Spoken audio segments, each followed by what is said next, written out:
Hi there, and welcome to this chat. I'm joined again by Mika today. She's from the textile and print and design consultancy Insley Nash. If you're thinking of starting a business in textiles, or maybe you want to design textiles for fashion, I think it's really important to learn from others and what they've done and are currently doing. It's great to know from their experience. I'm Kerry O'Brien, and my goal is to help you get started on your journey, on your fashion and textiles career path, and hopefully shed some light on some options that will be available for you. My chat with Mika continues today, and we're going to be discussing her first job, their first job as Insley Nash, and how you feel validated as a business, and also some marketing techniques they used. I hope you enjoy.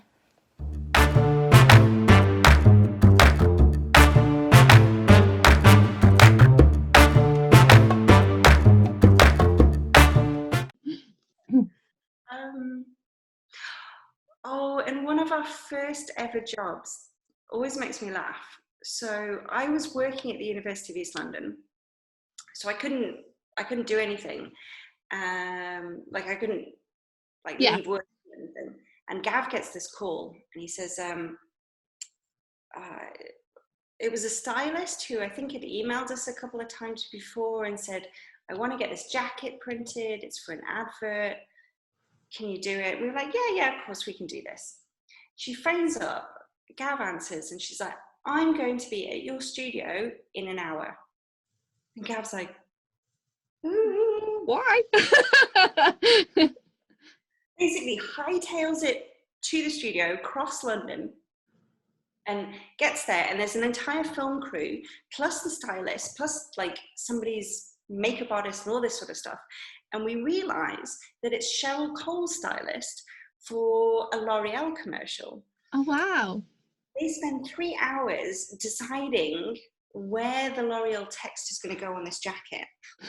Stood there in this tiny studio. Like, honestly, this is the size of, actually, to be fair, it's like 7 or 8 meters long, but that's pretty big. But not when you've got a film crew in there. And a 6-meter table. Oh, that too, yeah. Don't forget that. And probably crisp packets everywhere as well, because we usually worked at night, or yeah, a lot of coffee cups. And possibly some beer cans and all sorts, yeah. Yeah. And so finally they decide, and they all kind of cart out, and he's like both elated and mortified all at the same time, like, oh my god, this is the project, but also they've just seen that our studio is, what we thought was like not what it should be, but it gave them the full artist experience. Parquet floor and everything. Yeah. and then like 3 months later, I think it was in the middle of X Factor or something, and there's our advert, and there's Cheryl Cole wearing the jacket that we printed. And it was like, that was the light bulb moment. That was this is gonna work. This is, yeah. That's really exciting. So then how did you progress that? How did you get more work? What was your kind of like marketing technique? What did you do? We sent out sample packs to every designer that we knew was showing at London Fashion Week. Mm-hmm. Showing all the techniques that we could do. So there was like pigment printing or foiling, or and it rolled in. It was just the two of us. We weren't working full time, so it was quite manageable in terms of like the amount came in, and it was interesting work, and it was so that was a really exciting time. Neither of us took income from the company, but it paid all the bills, we kind of laughed and said that it was our drinking fund. So like on a Friday after we finished working, it would pay for us to go out for dinner and then have a couple of drinks afterwards. Nice. And this was great. And I mean, we were like mid-20s, so...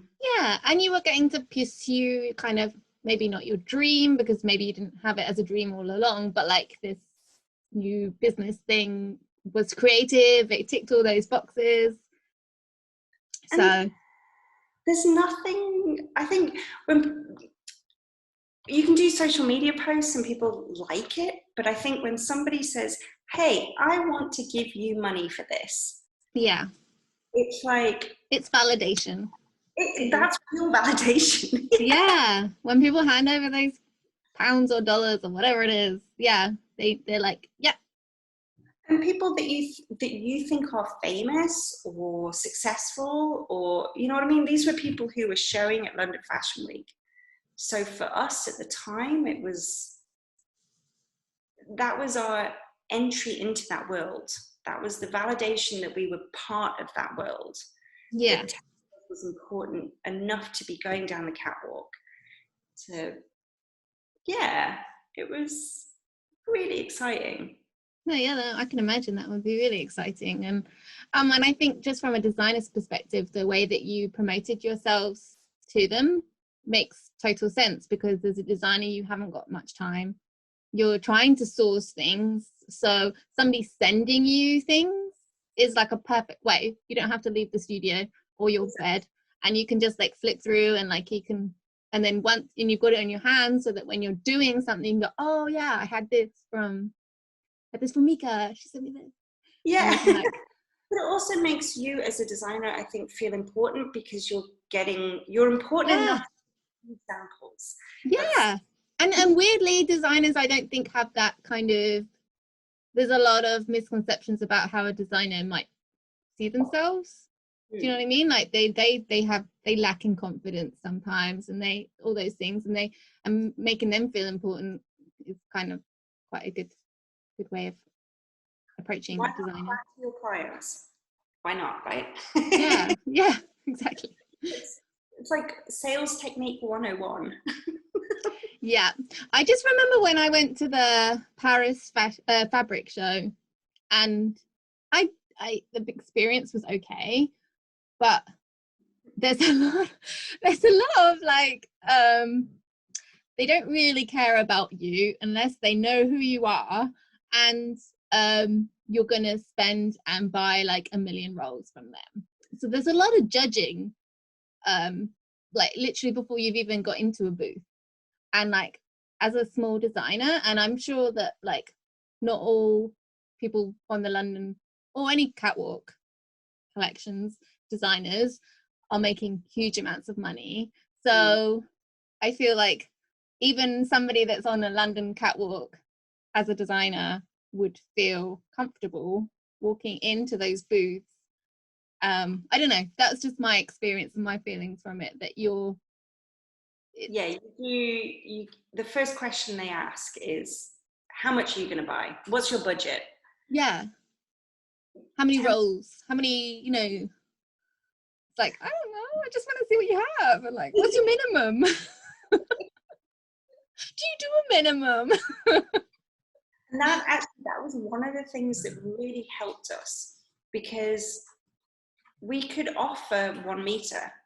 We could offer ridiculously low minimums. Yes, you paid a fortune for it, but there wasn't that wastage. There wasn't that mental hurdle of, well, I have to order 50 meters. Yeah, you don't have to commit to that much. Yeah, it probably cost the same amount. Probably. But I guess like if you're doing a new print, or you're doing some, like you're dyeing something, you don't want to commit to like 50 meters, because you don't know what it's going to come out like. So you might, as a designer, you might have done a good job as a printer, but like as a designer, you might then decide that you hate what you've designed and you're not going to use that, and doesn't really go with the rest of the collection, even though it looks great on your computer screen. Yeah, the computer looks fabulous.